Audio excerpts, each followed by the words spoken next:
What's up, Pips? Welcome.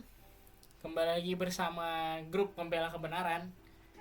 Kali ini kami akan membawakan sebuah video singkat mengenai pembahasan dengan topik privacy dari perspektif hukum dan etika komunikasi. Semua orang pastinya punya privacy, kan? So, let's begin. Privacy. Privacy memiliki beberapa definisi. Menurut Irwin Altman, privacy adalah sebuah proses pengontrolan yang selektif pada akses kepada diri sendiri serta akses kepada orang lain. Alfred Marshall juga menyatakan pendapatnya mengenai privacy. Menurutnya, privacy adalah sebuah kondisi yang menunjukkan adanya pilihan guna menghindarkan diri dari keterlibatan dengan orang lain serta lingkungan sosialnya. Privacy juga dapat diartikan sebagai hal-hal yang bersifat pribadi dan tidak boleh diketahui orang lain serta menyangkut kebebasan atau keleluasaan individu. Namun, privacy tentu saja memiliki pelanggaran. Pelanggaran yang pertama adalah intrusion. Intrusion berarti mengintervensi wilayah seseorang secara personal namun tanpa izin. Misalnya, ada seseorang yang penasaran dengan akun Instagram orang lain, namun karena tidak ingin identitasnya diketahui, maka orang itu men-stalk akun yang ingin di-stalk olehnya dengan menggunakan akun palsu serta tanpa izin.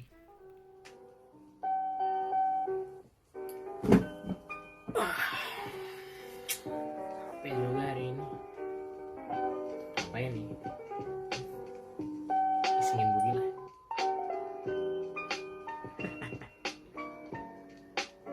Ampun Bang Jago.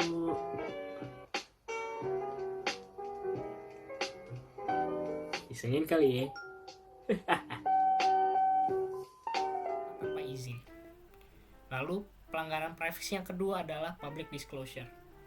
Public disclosure adalah pelanggaran privasi dengan menyebarluaskan informasi yang sifatnya memalukan seseorang. Misalnya, seseorang yang benci terhadap temannya cenderung akan menyebarluaskan informasi yang memalukan dari teman yang dibenci. Kesel banget gue hari ini. Biar songong banget sama gue. Gue mal-malin aja kali ya. Emang enak loh. Kata gue sebarin semua aib lo. Si Pierre waktu itu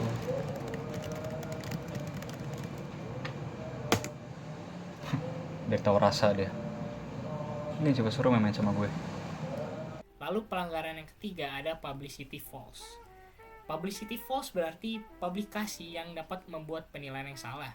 Misalnya, karena seseorang membenci suatu brand makanan, maka ia mempublikasikan penilaian yang salah mengenai itu. Misalnya ia berkata makanan itu dibuat dengan bahan-bahan yang expired dan bahan-bahan yang sudah basi, padahal makanan itu dibuat dengan bahan-bahan yang fresh. Pelanggaran privasi. Apa sih tadi makanan enak banget deh, kasih review dulu ah. Makanannya gak enak, rasanya aneh, kayak dibuat pakai bahan-bahan yang basi. Dah, apaan sih makanannya. Pelanggaran privasi yang terakhir ada appropriation of privacy. Appropriation of privacy ini berarti adanya penyalahgunaan nama atau kemiripan. Misalnya, Drake memiliki akun Instagram @champagnepapi. Namun seringkali kita menemukan fansnya menggunakan nama itu di username IG-nya tanpa ada izin dari Drake sendiri. Kacau lagu Drake enak banget. Gue ngefans banget ya sama dia. Pengen bikin akun Instagram yang namanya ikutin nama Instagram dia apa sih? Champagnepapi. Keren juga. Gue buat juga deh kayak gitu deh, paling I-nya 2 atau E-nya 2. Yang penting gue pengen sama kayak dia. Lalu, privacy juga memiliki faktor-faktor yang mempengaruhi. Terdapat 4 faktor yang mempengaruhinya, yaitu personal, situasional, budaya, dan keperadaan. Faktor personal menurut Marshall, latar belakang pribadi seseorang akan sangat amat berpengaruh pada kebutuhan dalam privasi. Berdasarkan penelitiannya, anak-anak yang tumbuh dalam kondisi rumah yang sesak cenderung memilih situasi anonim serta reserve ketika dewasa. Sementara anak yang hidup di kota malah memiliki keadaan anonim dan intimasi. Faktor yang kedua, ada faktor situasional. Misalnya saat seseorang sedang belajar, dapat disimpulkan bahwa tingkat kepuasan privasi sangat berpengaruh dengan seberapa besar lingkungan sekitarnya mengizinkan orang itu untuk belajar. Lalu, yang ketiga adalah faktor budaya. Misalnya, faktor perbedaan budaya di daerah Bali memiliki perbedaan dengan faktor budaya di daerah Jawa, karena setiap budaya memiliki kebutuhan akan privasi yang berbeda serta perbedaan dalam cara bagaimana mereka mendapatkan privasi itu. Dan faktor yang terakhir ada kepadatan. Maksudnya kepadatan di sini adalah jumlah padatnya lingkungan. Seseorang juga memiliki pengaruh terhadap privasi orang itu. Misalnya saat pandemi COVID-19 ini, kita sering melihat seseorang cenderung akan menutup dirinya untuk orang di sekitarnya apabila orang itu melihat adanya kerumunan. Dan yang terakhir ada fungsi privacy. Ada 6 fungsi privacy yang akan kami jelaskan. Fungsi yang pertama adalah sebagai pengatur dan pengontrol. Jadi, bisa menentukan kapan waktu guna menyendiri serta kapan waktu bersama-sama dengan orang lain. Lalu yang kedua adalah fungsi perencanaan. Perencanaan di sini maksudnya adalah membuat rencana serta strategi dalam berinteraksi dengan orang lain, termasuk menjaga jarak dalam interaksi itu. Fungsi yang ketiga adalah memperjelas identitas seseorang atau memperjelas konsep diri. Lalu ada fungsi yang keempat, yaitu adalah perlindungan diri. Perlindungan diri di sini maksudnya privacy, melindungi aib-aib yang ada di dalam diri kita. Fungsi yang kelima adalah mengontrol reputasi. Semua orang pasti punya reputasi kan. Reputasi di sini karena privacy merupakan hal-hal yang orang lain tidak boleh ketahui.